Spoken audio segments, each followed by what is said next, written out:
I am doing an experiment. I already answered this question in a video that I made. In that video, I answered the question in the first 10 seconds. I even put the answer in the thumbnail and in the video description. And of course, if you know anything about the YouTube algorithm, all of that is supposedly a terrible idea. YouTube wants to keep people watching for as long as possible, because the longer you watch, the more ads you see and the more money they make. So making a very short video where I answer the viewer's question in the first 10 seconds and the viewer doesn't have much of a reason to keep watching seems like a terrible idea. But I wanted to try it because I have found that finding an answer to this question is really frustrating. If you search for how much money do YouTubers make, you get a bunch of really long videos, usually with clickbaity titles and thumbnails, that may or may not ultimately answer your question. So, again, I made my own very short video that actually answers the question quickly.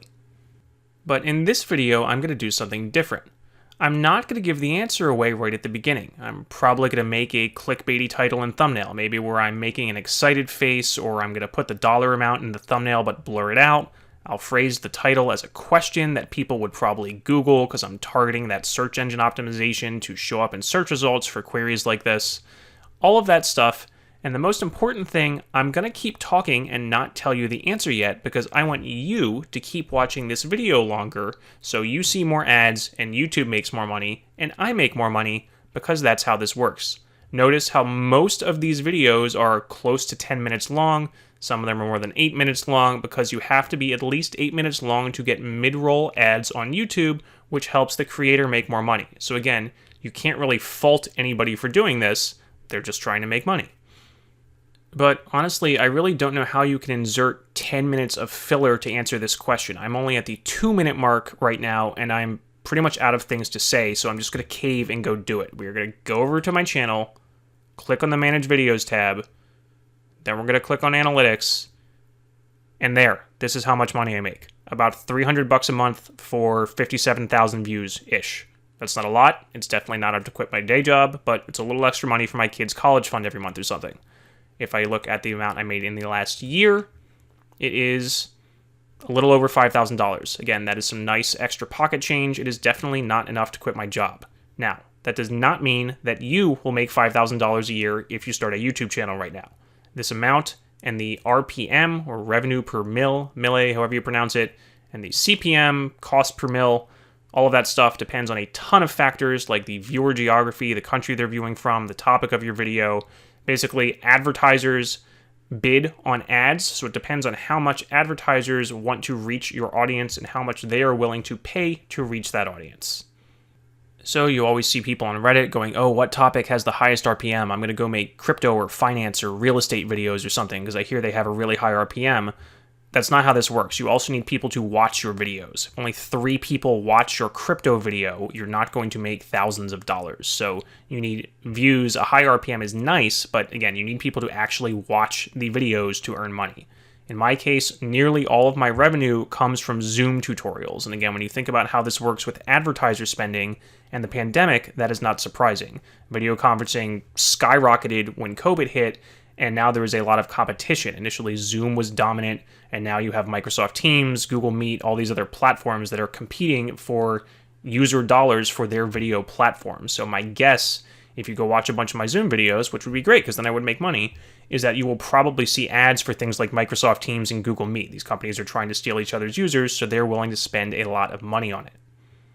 But even within a topic, the RPM can vary immensely based on the audience. So if you look at my Zoom videos, the ones that make the most money are probably targeted more at business users. So things like sharing PowerPoint slides and a lot of using different modes, what gets recorded. So if you're a teacher or professor who needs to record a meeting, videos about Zoom that kids are probably watching. For example, there were a bunch of TikTok hoax videos about teachers being able to see your screen and know what you're doing in Zoom and stuff.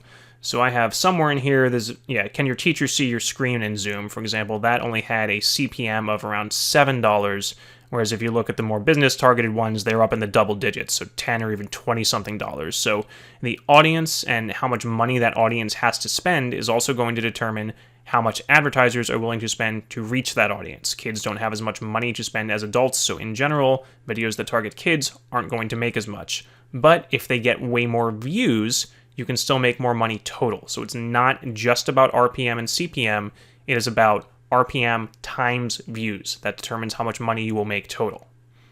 The viewer's country also is a factor, and again, this all comes down to how much advertisers are willing to spend to reach that viewer. So it is not surprising that I am an English-speaking user based in the United States, so most of my views and revenue come from people in the United States. The other countries that I earn the most revenue from are also primarily English-speaking, like Canada, the UK, and Australia. But as we go down the list here, there are countries that probably have a decent-sized English-speaking population that are watching my videos, and individually, they are only around 1% of my revenue, but it kind of adds up to have those views from all over the world.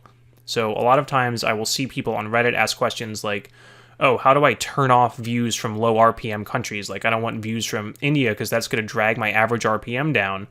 You have to remember that average RPM is not what you care about. What you care about is the total amount of money you make, which is views times RPM.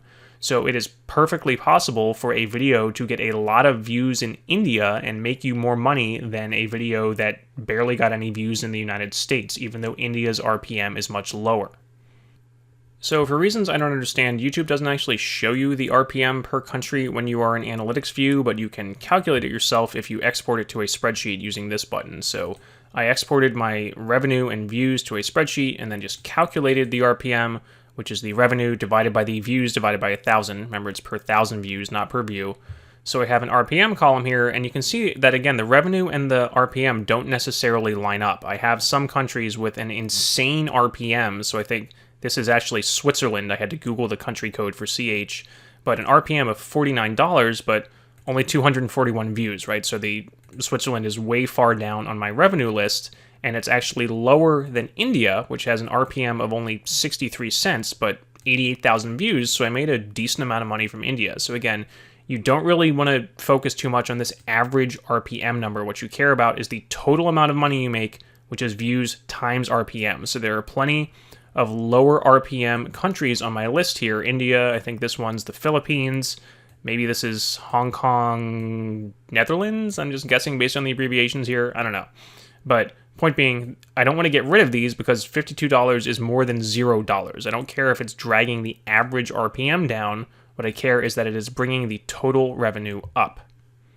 The other thing people freak out about on Reddit is seasonal variation. This is normal, it depends on the topic of your video. If you were doing a travel vlog about going to the beach or something, maybe you'll get more views in the summer. If you are covering a sport, you'll probably get more views during the season for that sport. If you're covering a video game, you'll get more views maybe around the launch of that video game.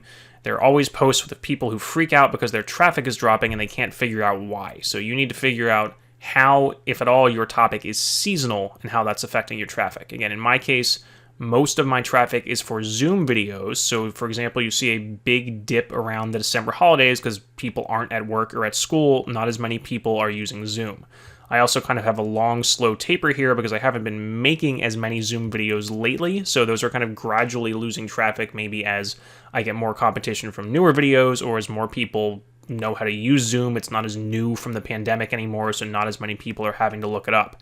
And of course, views are going to affect things like your revenue and your RPM. So if I switch over to my RPM, mine has held pretty constant. And again, I think that might be because there's been a pretty consistent demand from advertisers for that online meeting space and competition for that. But you see a lot of posts made with people more like consumer products, consumer electronics, gaming, that sort of thing, where it's way more seasonal with the holiday shopping season, for example. So you might see the RPM build toward December, but then crater in January because advertisers aren't spending as much. So don't freak out at the variations. Do some research on your topic, and then that can help you understand where those variations are coming from. And there we go. I have talked for way more than 8 minutes, which will allow me to enable those sweet, sweet mid-roll ads.